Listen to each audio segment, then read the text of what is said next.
podcast is part of the Sports Social Podcast Network.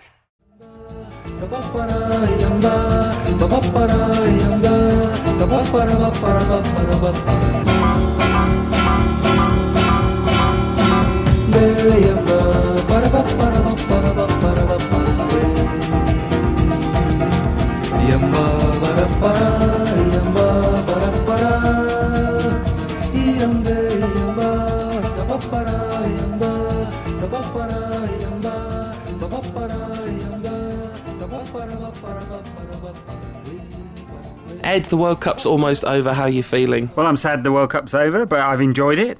Although, I have to be honest, I think I've enjoyed the knockout rounds a little less than I enjoyed the group stages. Perhaps the football's not been quite as open and exciting, but much of that to be expected, of course. Yeah, although the last 16 was generally excellent, and it was really only the quarterfinals and one of the semi-finals that was a bit dull, because the other semi-final was many things, but dull wasn't really one of them, was it? I guess we'll talk about the dull one first, shall we? Yeah, why not? Let's get that one out of the way. Although, sad times. United knocked out of the World Cup at the semi-final stage, although going beyond expectations. So it's hard to, in the Dutch camp, I guess it's hard for them to feel too sad because, what was it? The poll said only 5% of the Dutch public thought they'd actually make it out of the group stages. I think it was 5% thought that they'd get to the final, which of course they didn't. So 95% of the Dutch population are actually right on that one.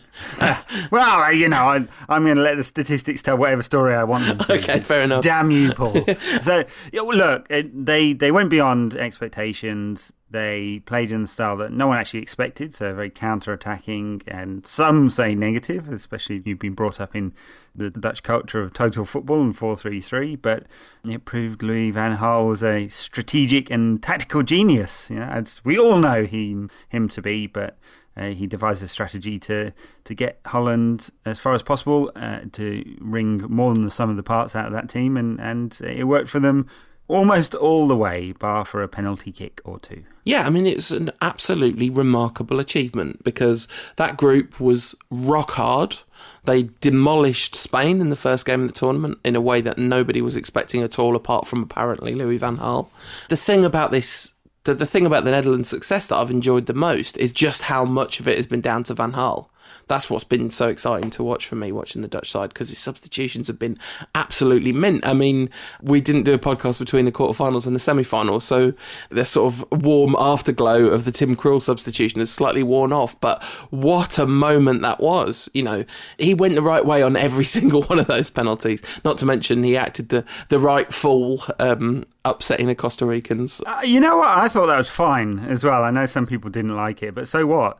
You get plenty of mind games on the pitch and worse, right? So you have to deal with the pressure. I mean, to be honest, did that really put the Costa Ricans off that much? I think the fact that he'd obviously been charged with studying the Costa Ricans very successfully, given that he did go the right way on all of them and saved two. Turned out to be a brilliant substitution. Van Gaal was exactly right.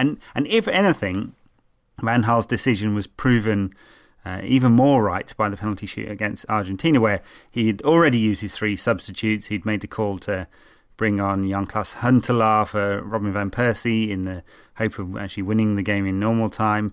Couldn't bring Krul on. Silersen looked like a boy, didn't he, in the goal? He was small. He tried the mind games as well, and he just looked kind of silly. He looked like someone who's copying one of his heroes in the playground. Maybe that's Krul, I don't know. But it just kind of proved that Van Gaal was absolutely right. And the thing is, even when he loses, he wins. Because, brilliant quotes, after the game he said, and the thing that makes me sick is that I taught Romero how to save penalties. Romero, of course, being the AZ keeper for a couple of seasons under Van Gaal. Yeah, I mean, just giddy with excitement about the prospect of Van Gaal being United manager next season. And to come on to the semi-final, I mean, in a way, the Dutch should have dispatched Costa Rica in normal time. And the fact that they went to extra time and you've got all the emotional draining nature of penalties meant that by the time extra time rolled around in the semi-final, they looked completely shot to me. I mean, Argentina had gone to extra time in their semi-final, in their round of 16 game against Switzerland, but I can't remember if they did against Belgium or not, off the top of my head, no. Right?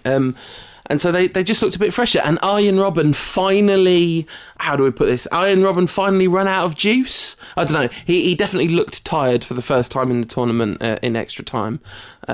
In that semi-final, because maybe he didn't have access to Pep's special doctor anymore. I don't know what you're talking about, but yeah, Arjen Robben definitely has a lot of energy and seems to be getting faster and stronger as he gets older. Amazing that is.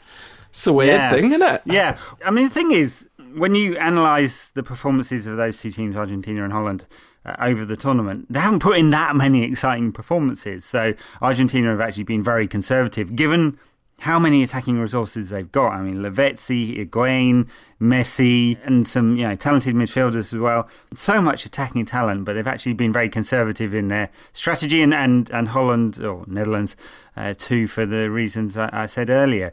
And it's really only in that dead rubber against Nigeria that Argentina opened up a little bit more, and really for the Dutch, only against Spain, but a weird game in which they counter-attacked, had 7 chances and scored 5 goals. So I don't think we should be surprised that the semi-final turned out in the way it did. There are two teams that are both looking to counter-attack, and you almost always get quite a negative game when you have two teams that are both waiting for the others to come out.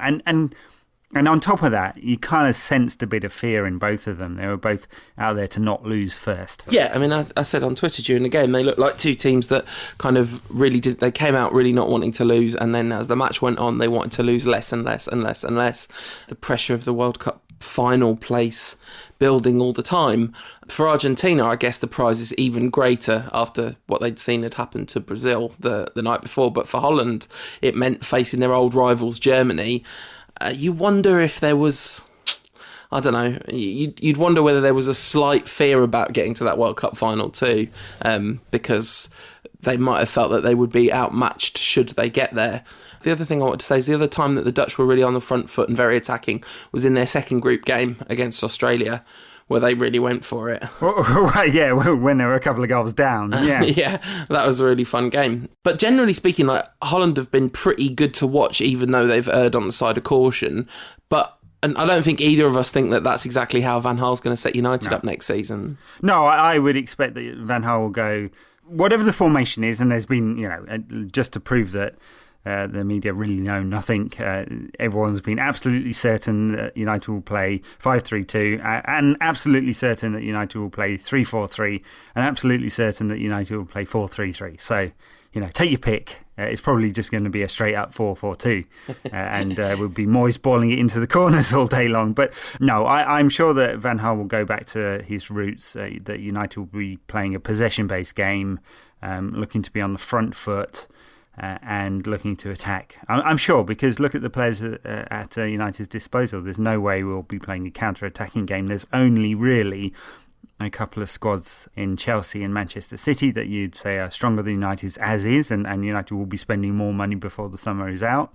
So, we and no Europe as well, so you'd expect that Van Gaal will be instigating an attacking philosophy at United. I'm looking forward to it. One of the things that's so exciting is how much of a performance he got out of some fairly middling players, because we have got a lot of players in our squad who have not lived up to their potential or have consistently underperformed and all that kind of stuff. And when you look at Ron Vlaar's performance in a World Cup semi-final, I don't think anyone saw that coming. Okay, he missed the penalty, but I think it's probably a bit mean to chastise him over much for that. Apparently 2 players that Van Gaal asked to take the first penalty passed on the opportunity, so Ron Vlaar stepped up, and it was no surprise that he was confident, because he'd put in a performance the likes of which you'd never thought you'd see from an Aston Villa player. Well, quite. He looks like a world beater, right? It's amazing. I mean, he's been outstanding defensively all tournament. He's not the best on the ball, and he's not the most mobile, and that's why he's never found himself at a top club, but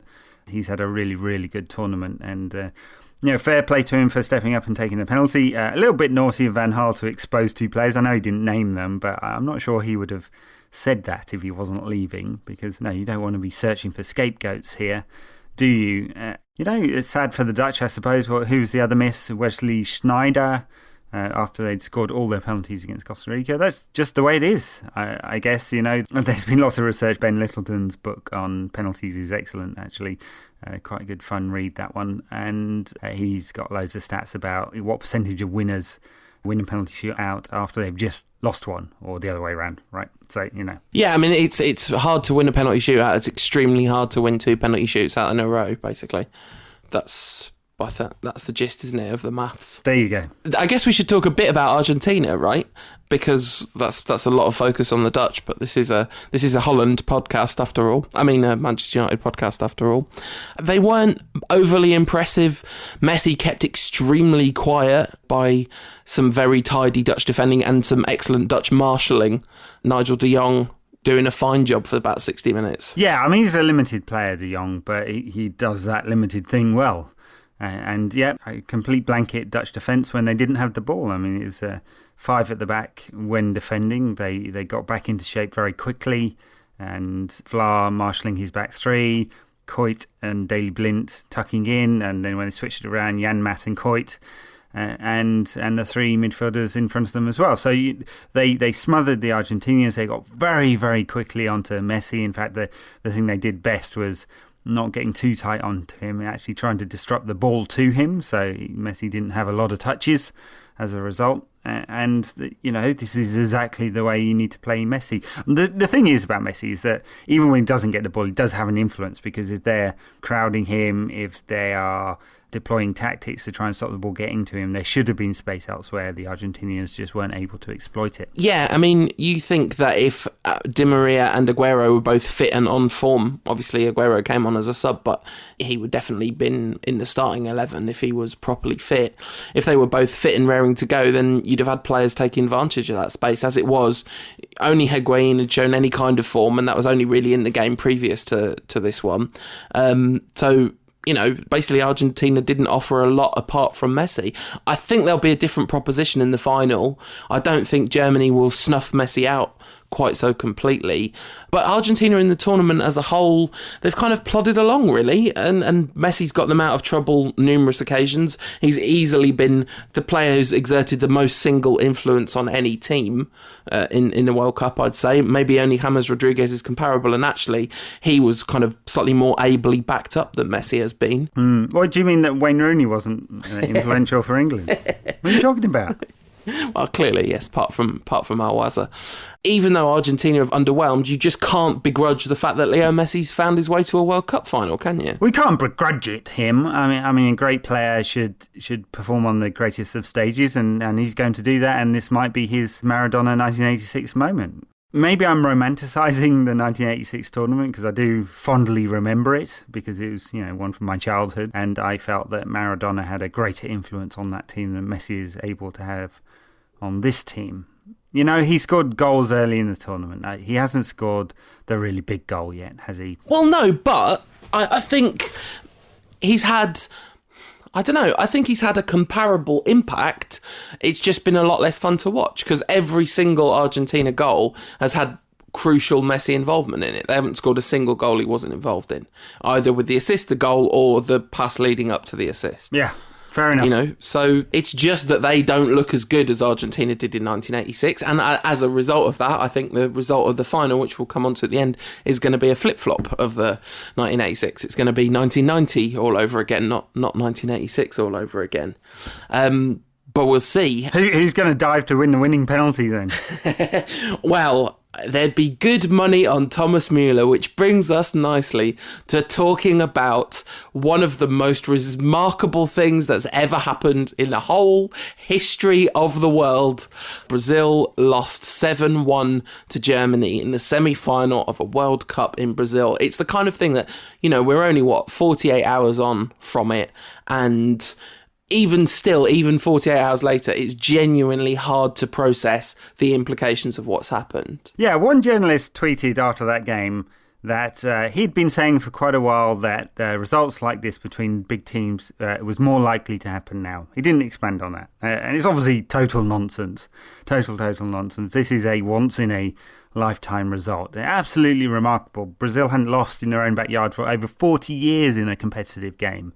And to get absolutely smashed off the field in that kind of fashion, that kind of humiliating fashion, was just unbelievable. I've barely ever seen games like that.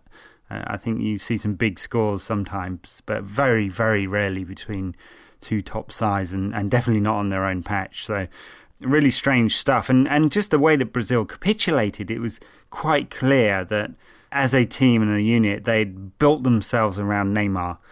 And tactically, that wasn't the case, right? They could have put up much more of a fight. They might still have lost to Germany, but much more of a fight without, even though Neymar wasn't there. Thiago Silva clearly made a big difference in defensive terms, but I think mentally was the problem, wasn't it? And the way they conceded goals in the fashion they did in such quick order, with the schoolboy defending, and the fact that they just seemed to have gone. They built all their hopes around Neymar, and I think the Diana-esque levels of grief in the country affected them. And it flowed through to the team too, holding a Neymar shirt up while the national anthem was being played. I mean, one step more and they'd been wearing black armbands for him. I mean, there's a lot of talk about them working with a sports psychiatrist to get over the loss of Neymar, and if that is the case, he or she has obviously recommended that they own their grief about Neymar being there. I have to say, if I was working with them, there's no way I'd be recommending that they stand there with a Neymar shirt during the national anthem, because what it says to the opposition team is we are not a whole team. We are a team suffering from a loss, let alone what it says about their own status as footballers. I think there's no doubt that the biggest on the pitch loss was the fact that Thiago wasn't there, because clearly when Gary Neville described David Luiz as a PlayStation footballer all the way through this tournament, it's been Thiago Silva holding the control pad, hasn't it? Oh yeah, I mean, he's clearly the organiser and the leader, Thiago Silva, and you're absolutely right. He's managed to keep Luiz in control, and I've rarely ever seen such a mental defensive performance as that one from David Luiz. 50 million euros PSG paid for him. They've got to be looking at the contract and going, what the hell, buyer beware, we've got a 14-day get-out clause, or what? Just awful performance. The only thing about it is they, of course, have got Thiago Silva, so I guess they're hoping that does the job, but if he's ever injured, they're really in trouble. Being a football fan in England means that you are constantly bombarded with people telling you that the players are not showing enough passion. English players aren't passionate enough about the national team. Michael Carrick's problem is that he doesn't show enough passion on the pitch. The Brazilian team had way too much passion. Although them belting out two verses of the national anthem, the second one a cappella, with the mascots in front of them screaming it out, looks amazing on telly, makes an amazing noise in the stadium. The fact that Neymar burst into tears after the national anthem in the second game, and then had a very abject second half to that game. The fact that David Luiz is the kind of absolute national cheerleader in chief, and then put in a performance like that. Whereas on the other hand, Germany, who calmly sang along with their national anthem, or didn't bother at all in many cases, put on an absolute masterclass of what happens when you remain calm as a professional footballer. Right. Well, look, there's many different types of sportsmen in the world, right? And there are some brilliant sportsmen who wear their heart on their sleeves and they're passionate, and that's important for them. But there are many footballers for whom that is not, and sportsmen who that's not the case. Michael Schumacher, Pete Sampras, Roger Federer, super calm sports people who didn't use passion in order to bring greater performances out of themselves. And I cannot believe that a group of 22 guys all feed off the passion, right? Clearly it affected a lot of them. Yeah, and in a way, you mentioned football journalist Miguel Delaney. Brilliant. He did a tweet to a friend of his saying that this is going to be an unprecedented defeat for the hosts before the game. Got to give a shout out to Miguel Delaney for that, because that's one heck of a prediction. It was a great surprise and it was an incredible shock. With the kind of benefit of hindsight, it also made complete sense. Of course, Germany have been sleepwalking their way through the tournament, waiting to find the best of themselves. Of course, Brazil are going to overcommit themselves, and if there's any team that's going to kind of cut them apart, it's that collection of incredibly talented players the Germans have got. A word for Miroslav Klose. If ever there was a sort of emblematic moment, Miroslav Klose overtaking OG Ronaldo in the scoring stakes is quite something. The fact that he did it against Brazil in Brazil as well, just to rub salt in the wound. Well, yeah, the furthest out of his goals was just about on the penalty spot, which is the two of them. They had a little montage of his goals on the telly of the game. Two of them were basically on the line and were going in anyway. I mean, talk about a goal poacher, literally stealing it off his teammates. Yeah. So, look, the other thing I wanted to say is that I found it very hard to like this Brazil side. Yeah. So, and it's a little strange that I found myself cheering along with the Germany side, I suppose, as an English football fan. You're supposed to hate the Germany side, although, they're a very attractive side in terms of how they play the game. So, I don't really. But this Brazil side has been negative. They've been very, very aggressive. Their entire game plan against Colombia was to disrupt what they clearly saw as a better footballing side. And the amount of tackles through the back of James Rodriguez during that game to effectively try and kick him out of the game was remarkable. And then, of course, the bitter irony in that a physical challenge ended Neymar's World Cup as a result. Yeah, I mean, the whole thing about Brazil against Colombia, not one of the Brazil challenges on James Rodriguez on its own was necessarily worthy of a yellow card, but by the sort of sixth time Fernandinho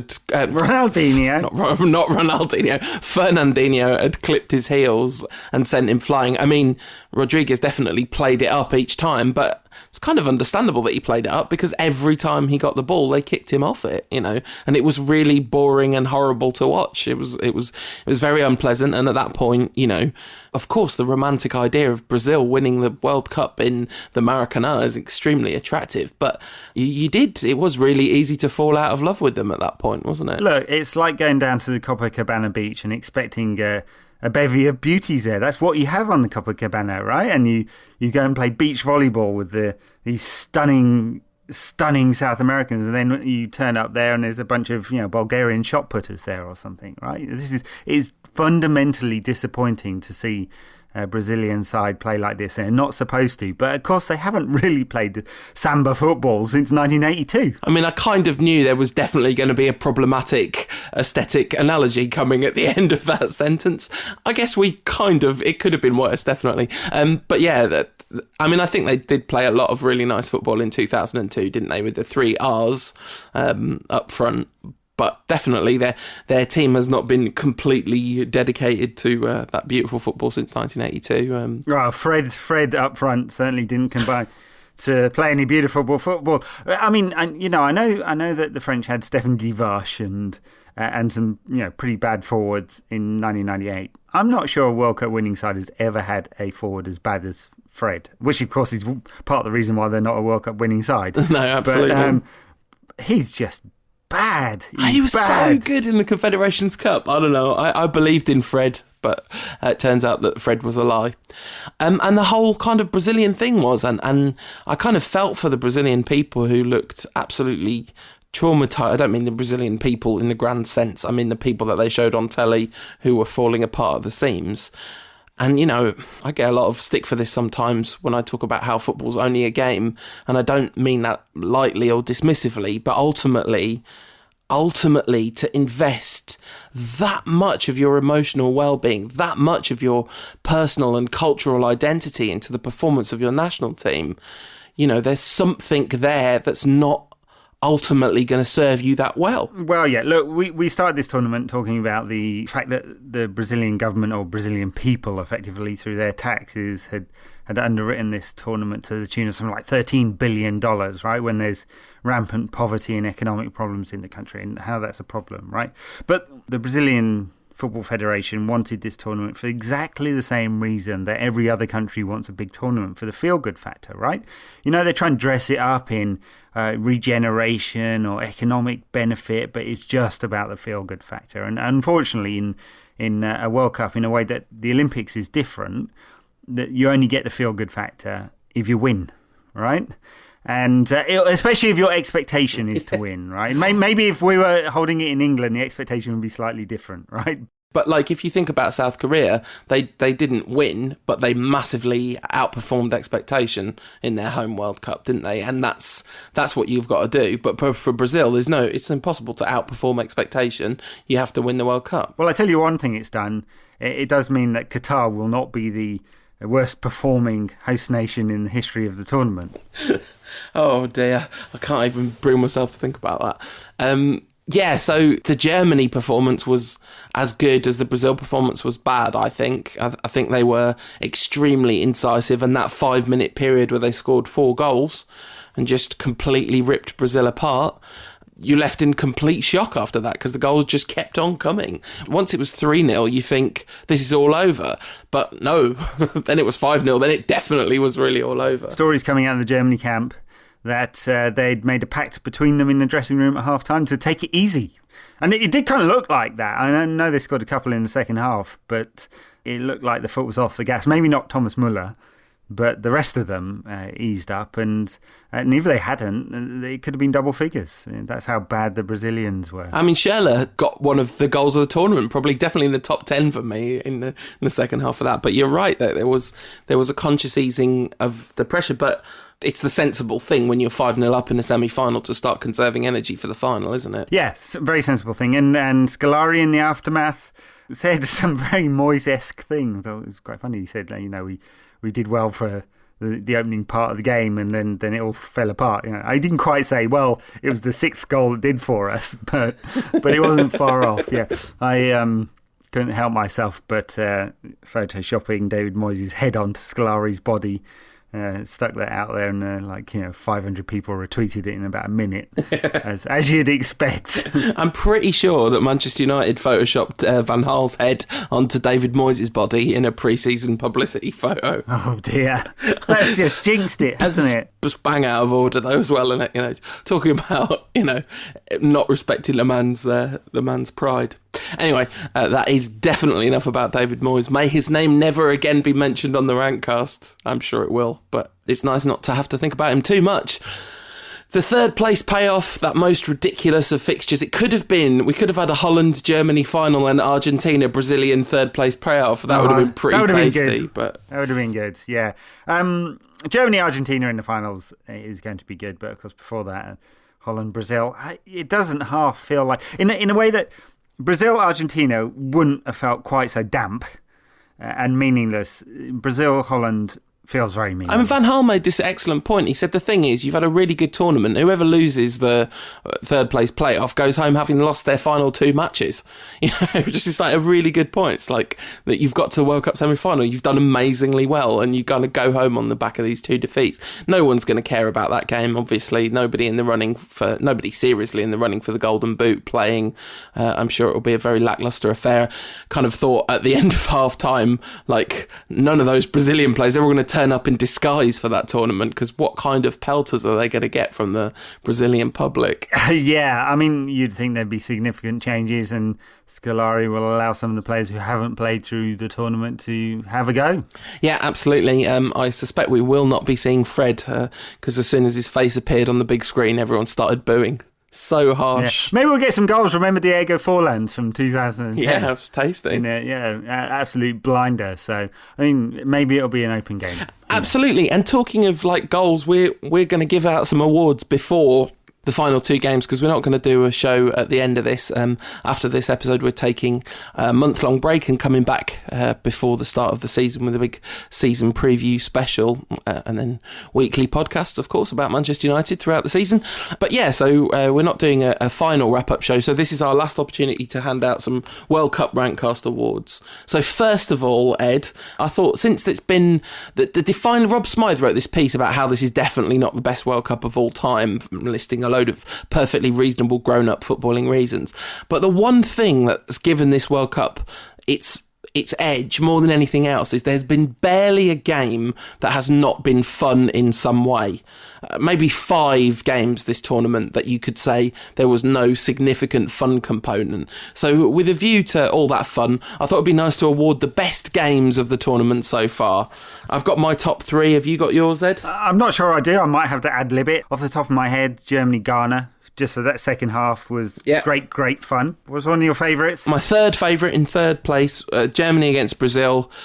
Kind of a difficult watch, but just for sheer ridiculously extraordinariness. Then in second spot, I've gone for that Germany-Ghana game. And in number 1 spot, this is no doubt hugely influenced by the fact that he's coming to manage our team next season. But Louis van Gaal's demolition of the world and European champions, Spain, was something I've never seen before. So that's my number one favourite. Yeah, it's hard to argue with those three. I'm not sure whether they're quite in that order for me or not, but those two games, the Germany-Brazil semi-final and the Spain-Holland, were both gob open, jaw-droppingly, what the F has just happened there moments, weren't they? In a way that you don't always get with the World Cup. And you definitely got with those two. Yeah, and an honourable mention to Belgium against the USA, which probably should be there in favour of Germany-Brazil, really, because that was just amazing. Even Costa Rica-Greece, the last half an hour of Costa Rica-Greece. Well, not quite as good as Belgium-USA. I mean, the thing with Belgium-USA, it was a pretty tight game for 105 minutes. And then Belgium went a couple up in extra time, and suddenly the US just kind of opened up, and you were like, why didn't they play like this for the entire game? They were absolutely fantastic. It battered the Belgians for the last 15 minutes of that game, scored the one goal and just couldn't get the other. Yeah, and a word on Belgium, defeated in the quarter-final stages, defeated very, very much by Mark Wilmots, having just said we won't mention Moyes anymore, but my goodness, Mark Wilmots, underusing his best players, using them out of position, relying on basic tactics, Fellaini in midfield, bad substitutions, lumping it long, awful. It's so disappointing, and I know they got to the quarterfinals, and I know they're a small country, and actually that's probably above par for what they should achieve.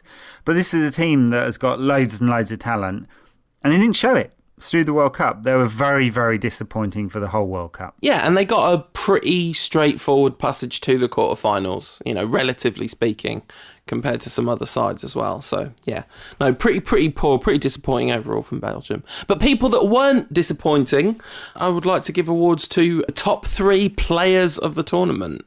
I bet we picked the same one for number one, because it's pretty much punditry 101 to pick this chap, isn't it? Yeah, I mean, I just thought Wazza was fantastic. He got that World Cup goal. We've all been waiting for it for so many years. He couldn't have done any more, could he? I mean, basically, he's world champion. No, it's obviously James Rodriguez. I mean, it's such a shame Colombia aren't in this final. Argentina should definitely be booted out and Colombia brought back in if we wanted the best team in the tournament in the final, because they were just an absolute joy to watch, and so much of that was to do with the truly, truly remarkable performances of James Rodriguez. Yeah, he's been absolutely brilliant all tournament, James Rodriguez. And the thing is, when I'd seen him before at Porto, probably more than Monaco, he was a kind of sprightly winger, he was quick, he was direct, and apparently had been offered to United for the pricely sum of $5 million. Oh, Christ. And we went and spent that on Bebe's agent, let alone Bebe. But, it's kind of, it's one of those things, and it's a bit ridiculous to... No, I know, it's not the right comparison. But anyway, right?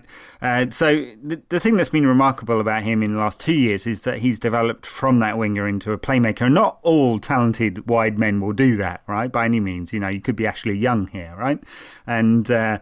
he's a genuine playmaker now. He dictates the tempo of the game. Of course, he's not a playmaker in the way that Toni Kroos is a playmaker. It's not about use of the ball with him. It's more about being quick, playing 1-2s. He's very, very direct. He's very fast over the ground with the ball, and he scores a lot of goals. Yeah, and it'll be... he's probably still a fairly heavy... I haven't got the stats to hand, so I don't know whether he's leading Müller in assists or not. But I think Müller needs 2 goals or goals and a number of assists to take the golden boot. So it's looking like it might be Rodriguez's to take away. But the golden ball definitely should be, as far as I'm concerned. I mean, I guess the fact that he wasn't able to make a definitive impact in the quarterfinal between Colombia and Brazil might be a knock against him, but there were certainly a number of knocks against him that stopped him being able to do that, weren't there? So my number 2 for player of the tournament, I wouldn't imagine we're going to necessarily tally up on these, but I'd have Keylor Navas, the Costa Rican goalkeeper. You didn't even have him in your team of the tournament the other week. I didn't, but there's been another game. I did, so you're just trying to copy me there. That's true, but I was trying to get a right back in there, and I wanted that anyway. It's a whole thing. But then he was also excellent again. He's had another excellent game, which Ochoa didn't have. I was just kind of blown away by Navas's performances, really. Yeah, I mean, I'd have Arjen Robben as my number 2. I think he's been absolutely outstanding. Not so great in the semi-final, although he was the one man who's taking the fight directly to Argentina. I just think he's been excellent in that kind of role, just off Robin van Persie. Not a classic playmaker. He's Damien Duff to Robbie Keane from the 2002 World Cup, if you remember that one. He's been outstanding. Yeah, absolutely. It's hard to argue that. I guess he's not on my list because he's such a massive baddie. That definitely doesn't help. But no, he's had a remarkable World Cup. I kind of wanted to put Messi at number 3, but he really was underwhelming in that semi-final, and he has had long periods of time out of the tournament. I think in many ways Messi has been the most important player at this tournament because his team is in the final because of him. But I've kind of smushed a bunch of Germans into third place together. If you want to be really strict and make me pick one, I will, but kind of some sort of combination of Müller, Kroos and Hummels would be my third place. Yeah. Well, I mean, in different ways. So Hummels has been excellent defensively. I know people criticise his mobility, but I'm not sure that's quite right. I think he's been playing against some extremely slow players, so he's in a problem where he can't attack the ball and he can't drop deep either. His distribution is fantastic. His reading of the game is brilliant. Kroos is just, the criticism of him is that he can go sideways a lot, but he can also slow the play down. He hasn't done that this World Cup. He's been quick. And he's been absolutely brilliant as a playmaker and tactically very important for Germany, and one of the reasons that Ozil's been pushed wide, right? Because Kroos is much more reliable with the ball. And Müller, I'm not sure the performances have been brilliant, but some of the finishing has been excellent. A few other players that warrant a mention: Arturo Vidal, excellent in all Chile's games. And I'm saying this just in case he's listening. you just love him. He's a brilliant, but I think it's fair enough. I've been saying that for some time, right? So yeah, Sanchez, of course. Sanchez, so dynamic, but he's dead to me now if he's thinking of moving elsewhere. So he's gone. He's the pictures of him in the Arsenal kit. Yeah. Outrageous. Apparently United wouldn't pay the wages. There you go. Van Gaal has obviously got faith in Young and Nani as our attacking wide options. Hey, listen, I saw what he did to Ron Vlaar. I believe in Louis van Gaal. I believe in Bebe more than I believe in Ashley Young, I think. Anyway, so yeah, back to Arturo, mate, if you're listening. I'm sure you are. Join United. Please. We please. Definitely will be really nice about you all the time on this podcast. Is it beneath us to beg? We might beg.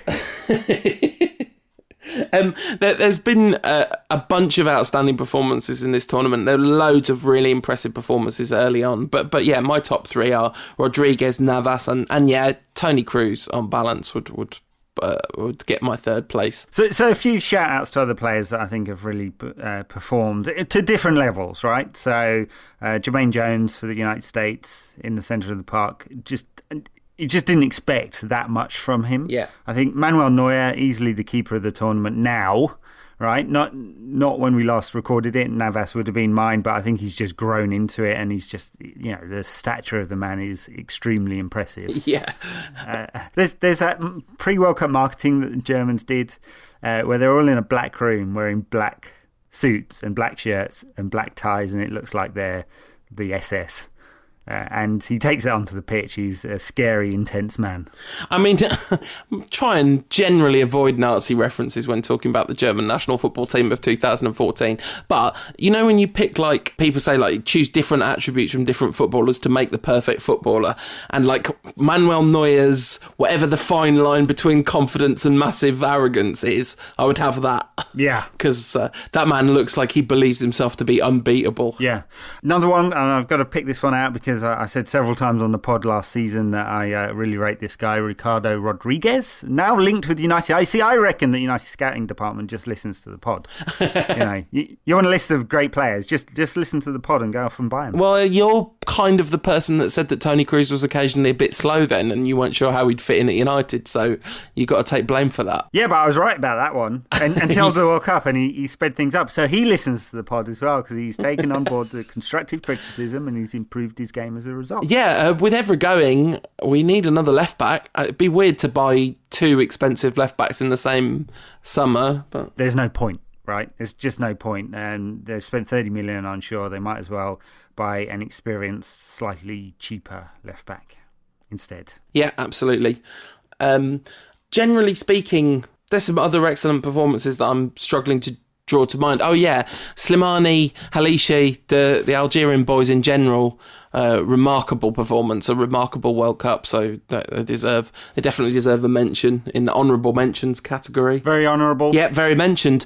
So on to the goal of the World Cup. My favourite goal was the James goal against Uruguay. On the chest, turns. It gets better every time you see that one. The only thing that would make that goal better, I mean it's pretty good because the skill, the turn and the volley, all perfect, dipping volley, and comes off the bar, makes it look really spectacular. If it was just a bit more in the top corner, just a bit more. That really is greedy. In third place, I'm doing this in a weird order because I don't really have much to say about this goal, but it was that Schürrle goal in the demolition of Brazil. I thought that was spectacular. I liked his technique. So my three are Rodriguez and Van Persie and Cahill still. And there have been some crackers. So there's the David Luiz blast against Colombia. Oh my goodness, which was stunning. And the Schürrle goal in the semi-final. Messi's against Bosnia. The little back heel from David Villa in his last game for Spain. Yeah, that was pretty nice. And a few others. A couple of Swiss goals were the Shaqiri one against who was it? It was against Honduras. Yeah, because where he cuts inside and slams it in the top corner. Oh, the goal that Benzema scored that was disallowed. That would have been a beauty, but it doesn't count. The Brian Ruiz goal, if he meant it, that's definitely worth a mention if that's what he was trying to do. Or a very lucky shank. Just, one way or the other. The Messi goal against Iran, pretty phenomenal too. The Messi free kick against Nigeria. Yep. Pretty damn lovely. In fact, you know what I'm going to do? I'm going to drop James into second place and bump Van Persie to first. I know that's not really what I think, but this is a properly red-tinted spectacles move.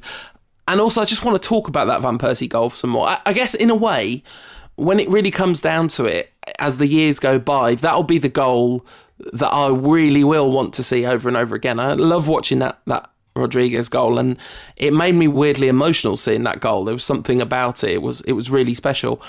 But that Van Persie goal is genuinely like nothing I've ever seen in my life. I've never, ever seen that goal before. Yeah, whereas you have seen a volley from 25 yards. No.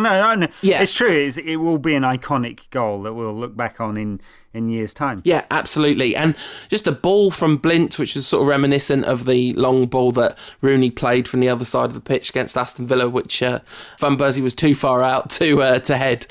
So he did that perfect volley. The reason that Cahill goal doesn't get in the running for me is he just swung his boot at it. That's like that goes the wrong way as often as it goes the right way, Maybe he's just that talented. Maybe Rodriguez just swung his boot at it. I mean, if he'd actually been a proper talent, he'd have put it in the top corner. But the Van Persie header, the inspiration to try it, the kind of perfect execution, the awareness, the vision.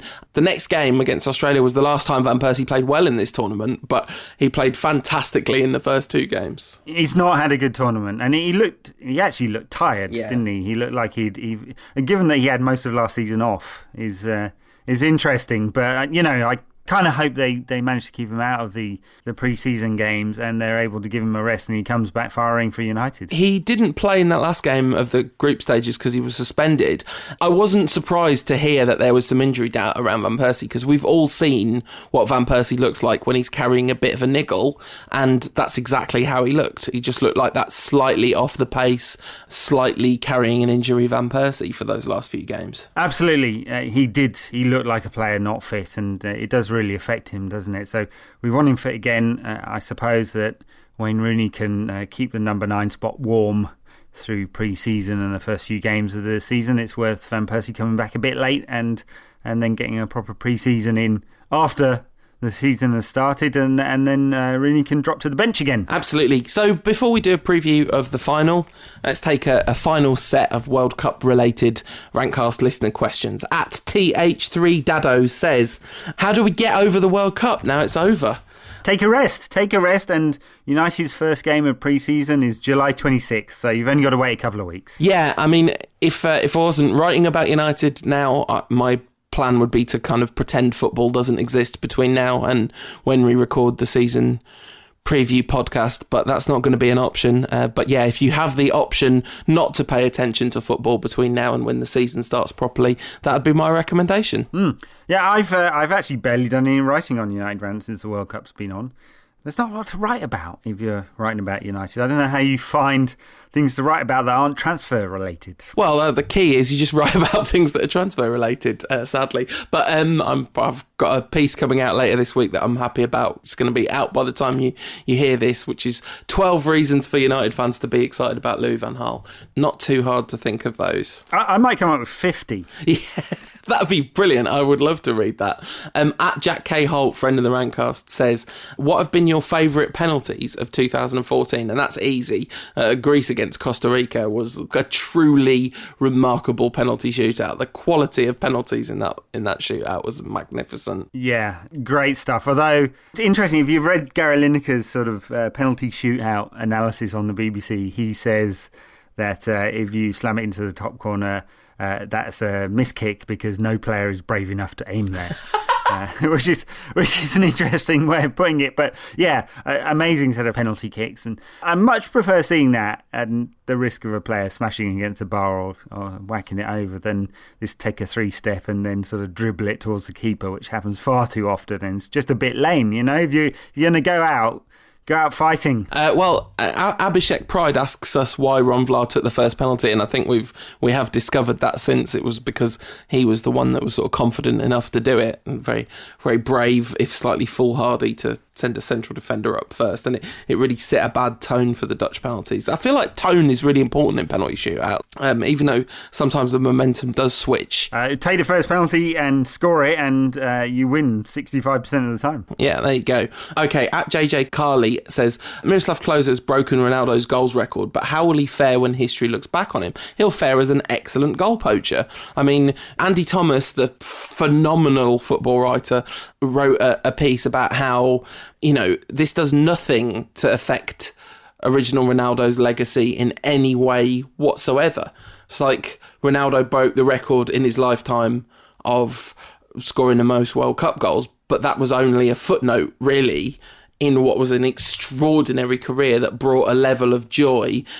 And Ronaldo will be remembered for being one of the true greats of all time, and Miroslav Klose will be remembered as a guy that scored a lot of goals for Germany. Yeah, that's a fair enough analysis. I don't think he'll be remembered as an all-time great by any means, and he just hasn't been. It's amazing how many goals he scored at international level compared to his record for clubs. I think there's something kind of interesting about that, and I've been thinking about why that is, and I do think it's something about the nature of international football, and just having a goal scorer in your side in international football is so crucial. I mean, it is at a club level too, but you can sort of spread the burden out at club level because you've got many more games to do it in, but you just want incisive finishers in World Cups. And that makes a huge difference. But anyway, we come to the final, where Miroslav Klose might extend his record, where Thomas Müller might add to the fact that Germany would have won this World Cup, be the first European team to win on South American soil, have a player in their side that scored the most World Cup goals ever,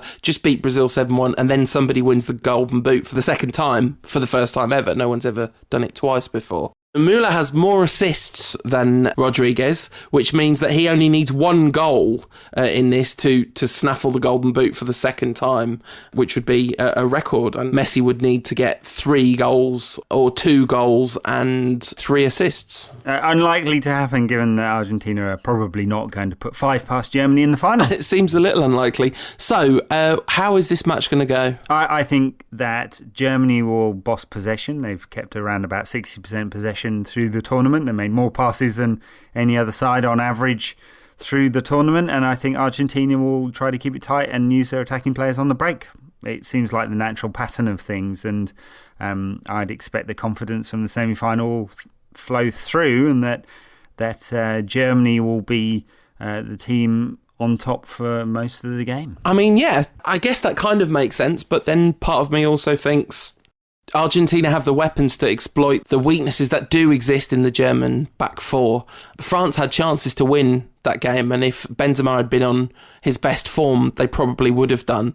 Of course, that Brazil game was a weird anomaly, but, Ghana put 2 past Germany. The USA gave Germany a really good go. We kind of assume that Germany have grown and grown into the tournament because that's what it looks like has happened. But it is also possible that was a bit of an aberration and they won't be able to put a performance like that together, and that Kroos will sort of resort to slightly slower passing and the whole thing will slow down in the wake of Argentina's sort of tough defending, and then Messi will be really dangerous on the counter. Well, he will be dangerous on the counter, absolutely, and that's why they will play that way. The problem Argentina have with that is they can't exploit any space behind the fullbacks because they just don't have pace in those areas. Di Maria's out and Lavezzi just doesn't have the same kind of quality or pace. So it's going to go through the middle for Argentina, and we'll see. I mean, they might want to be thinking about how to turn that Germany defence around, and that means going over the top. But of course, they have to play everything into Messi's feet. I'd almost be tempted to push him up front, which they won't do because Higuain will start, probably with Aguero in a slightly deeper or wider position, probably deeper, right? They'll play Messi and Aguero just behind Higuain in a quite a narrow formation. Not sure that's the right formation to exploit Germany's major weakness. No, and you think if like Van Gaal was managing Argentina, they might not set up like that, But Sabella's been very predictable, except for the kind of weird curveball he threw at the beginning of the tournament, but that was such a disaster. But since then it has been, if you were playing like pick the 11, Sabella would be a great person to choose to do that because you kind of know where he's coming from all the time, don't you? You do. He's got some classic faces, Sabella. He really has. You know how babies always look surprised. That's Sabella. He looks like that, or he's surprised or constipated. I'm not quite sure which one it is, but he's got that like constant look of shock on his face. The bit where it looked like he genuinely had passed out in the quarterfinal, it just sort of starts falling straight backwards doing the full Del Boy or Trigger from Only Fools and Horses. I can't remember who it was that did the pratfall. It was Del Boy, wasn't it? Yeah, anyway. He nearly fell over. It was hilarious. End of story. So, the end of the World Cup story. Are we predicting a Holland win in the third place playoff, or do we officially refuse to predict that because it's such a pointless match? Completely pointless game. I don't know how to predict it. Which Brazil turns up? Are they going to be determined to prove some people wrong? Are they just not interested anymore? Are the Brazilians going to start allaying the Dutch as they did to the Germans in the semi-final, which was just remarkable? Do the Dutch care anymore? What kind of changes will happen in both sides? I mean, you expect a lot of them, wouldn't you? Are you going to watch it? Yeah, of course. Seen every other game. Why wouldn't I? It's United's first game of pre-season.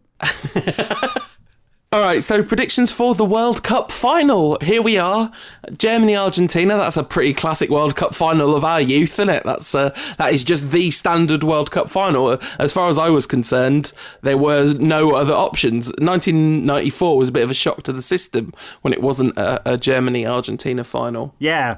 So I'm going to predict a 2-0 win for Germany, and I think they will score early, and I think Müller will score early, and they'll control the final as a result. And there you go. I'm going to have that. Müller score first, Germany to win 2-0. I wonder what odds I can get on that. You've got really into sports betting during this World Cup, I've noticed. I'm dangerously into it. I may have a £1 bet club through the season. Nice. We're not having a gambling sponsor on the Rancast, though. I draw the line there. Your mileage may vary, or whatever the legal disclaimer is we have to talk about. Have you come out ahead during the World Cup? No. It's gambling's a mug's game. No, I most definitely have not come out ahead. I think I'm down to my last pound. So okay. Well, good luck with the Müller 2-0 win with that pound. I am going to predict a 3-1 win to Germany, but the third goal coming after it doesn't really matter anymore, like a sort of reverse consolation goal, once the game's effectively over. So properly it'll be a 2-1 win, but then they'll just get that extra goal to reflect their dominance. In fact, that might even be Thomas Müller's golden boot goal, the third goal. So there we go. Very good. Well, there you go. That's the World Cup done. It's been amazing, hasn't it? It's been really good, and absolute mega feast of football. And nothing's quite the same as the group stages when you get 3 games a day. And it starts slowing down towards the end, and you're like, "Where's my next game? I've got to wait till 9 o'clock for the game. It's just not on." I think what they should really do is, if they're going to have a 3rd, 4th place playoff, they might as well have a 5th, 6th, 7th, 8th, like they do in the Hockey World Cup. So they could just double the amount of games. Yeah, that'd be awesome. But I mean, it has been brilliant. It's it started off, nobody knew what the kind of the nature of the support from Brazilian people would be, because there was so much controversy about the World Cup. It's pretty clear that the Brazilian people have got fairly behind the World Cup in general, although there's of course still been a lot of protest. But there hasn't been the massive clashes with police that we were worried about. Not that I'm saying that like supporting football is better than civil disobedience or whatever, because that's not necessarily the case, but just it's good that loads of people haven't been hurt, that we worried that might happen. So the kind of political backdrop of it hasn't caused too many problems, and ultimately it was like a really beautiful World Cup. And given that the next one's in Russia and the one after that is supposed to be in Qatar, it could be a long time before there's a really beautiful World Cup again.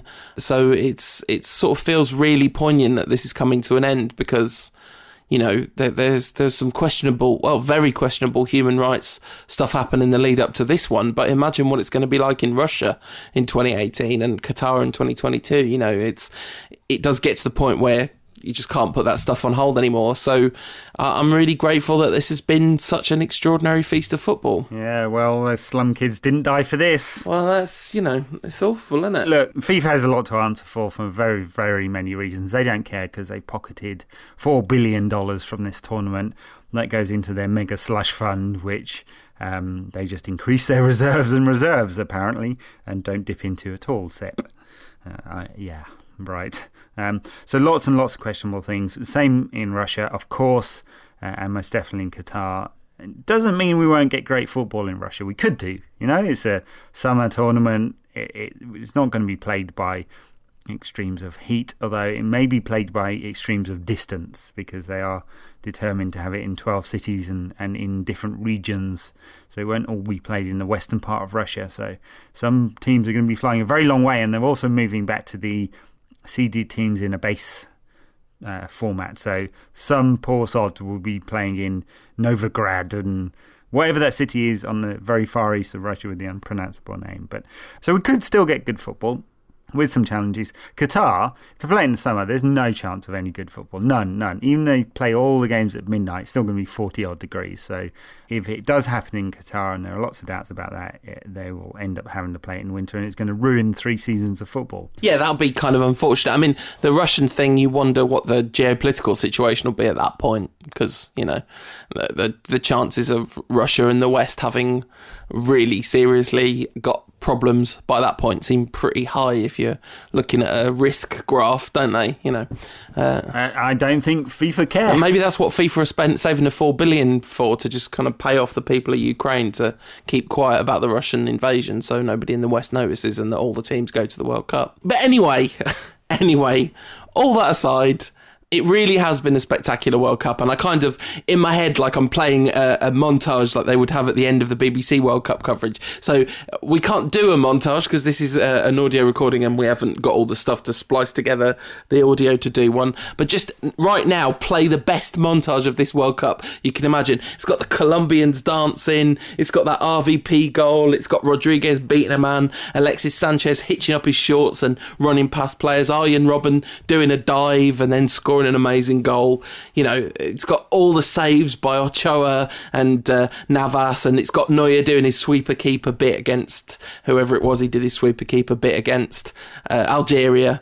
It's got the USA, it's got the I believe that we will win chant going on. It's the best montage of the best World Cup of our lifetimes. Very good.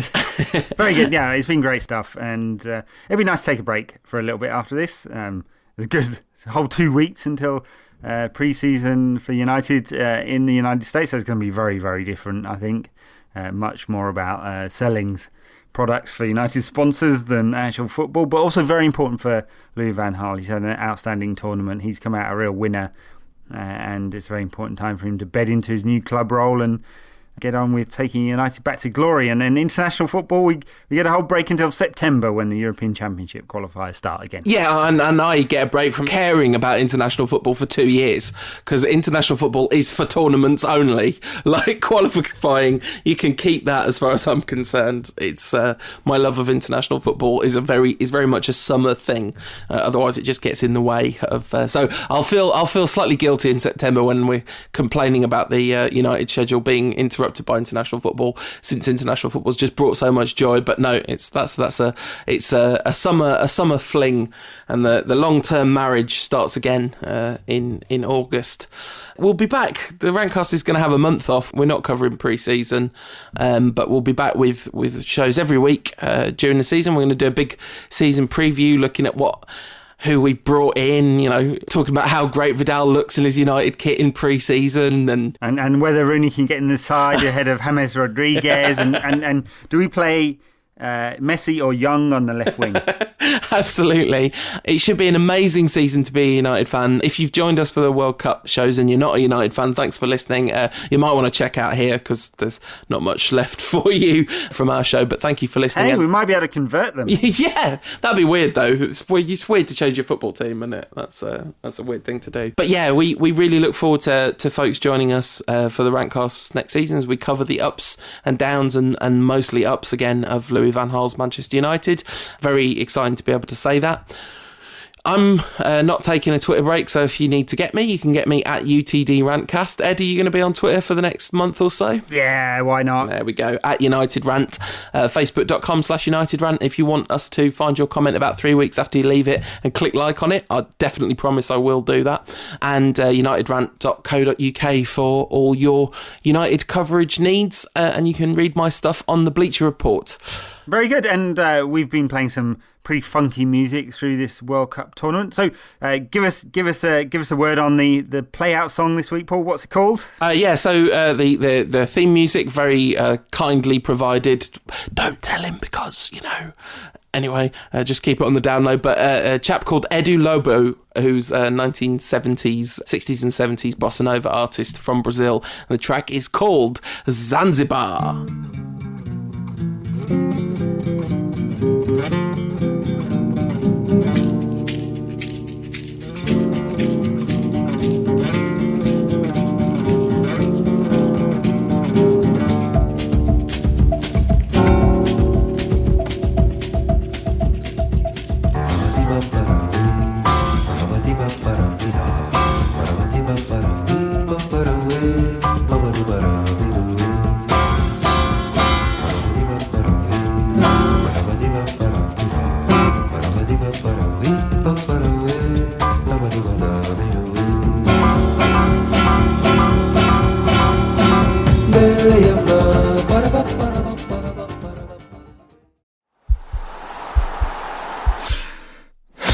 This podcast is part of the Sports Social Podcast Network.